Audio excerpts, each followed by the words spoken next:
Imagine that you're caught for a crime and you've already been declared guilty for it. And on top of that, the judge decides that your sentence is death. And this crime is for a small criminal act such as robbery.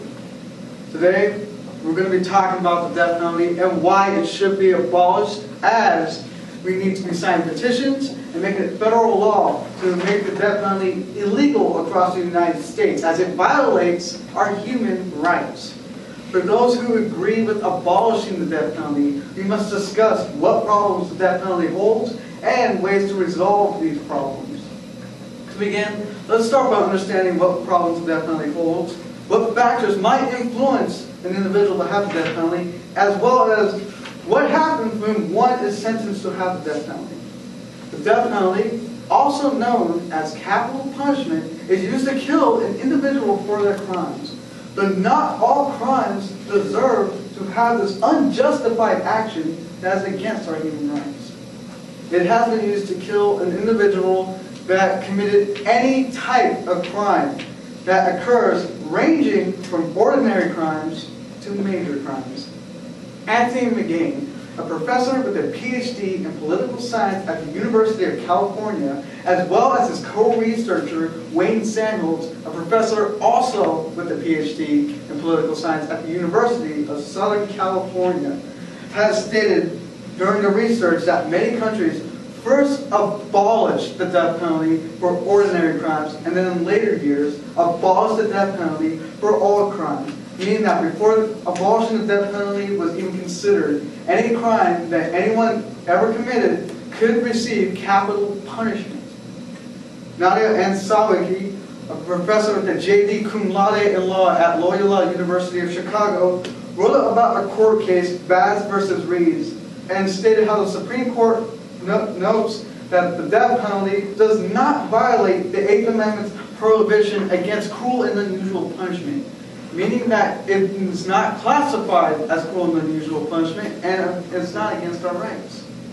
Racism also plays a major factor of whether an individual will receive the death penalty or not. James D. Univer, a professor with a PhD in criminology at the University of South Florida, as well as his co-researcher, Francis T. Cullen, a professor with a PhD in sociology and education at the University of Cincinnati, state that during their investigations that support for the death penalty is significantly related to white depictions of African Americans and Hispanics being prone to violence. James Univer also wrote how white people argue that violence occurs when the white depictions, or when the dominant group believes that African Americans as well as Hispanics commit more crimes than whites. Meaning that whites believe that African Americans, as well as Hispanics, and any other ethnic groups are more prone to commit more crimes. And me being Hispanic, I take a little offense to it. The death penalty usually occurs with lethal injection and other various methods. Professor Sawicki states how lethal injections, the primary execution method used in all death penalty states, was adopted precisely to ensure humane deaths consist with the Eighth Amendment, meaning that this was adopted so it doesn't conflict with the Eighth Amendment of our rights. Professor Sawicki also states how members of the medical and scientific communities oppose involvement by the professions in implementing the death penalty. Professor Sawicki also writes a list of 4 ways that you submit a form to execute the death penalty, which are the guillotine, electrocution, lethal gas, and currently lethal injection.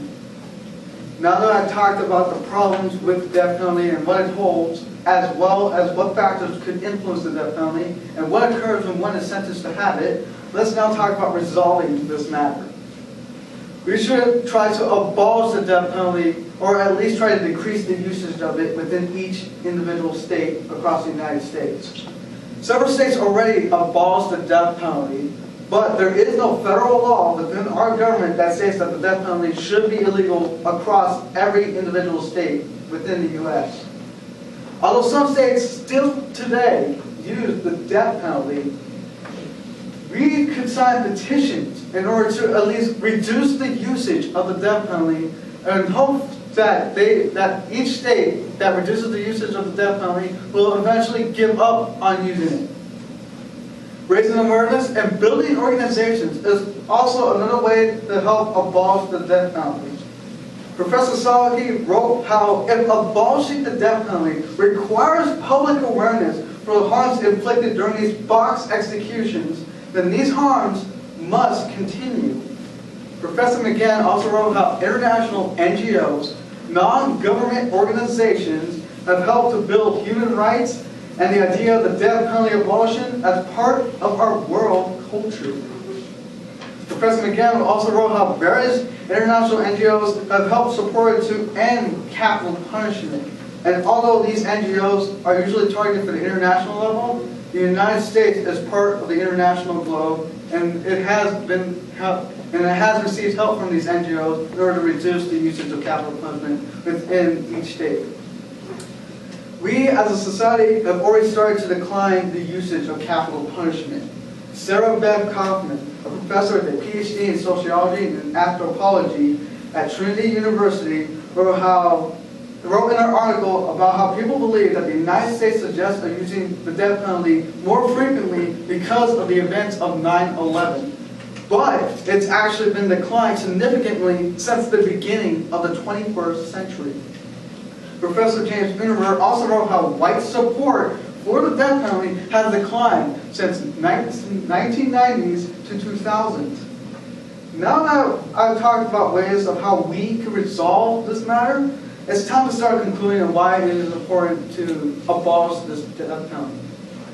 The death penalty can be used to kill any individual for any crime that they commit. And whatever race they associate with can also play a factor whether that individual will receive it or not. And there's different methods to use this unjustified action. Abolishing the death penalty can help save a life for when one is committed guilty for a crime and they are later executed because of this death penalty. But sooner or later, being found innocent, it's already too late to save that life. Thank you.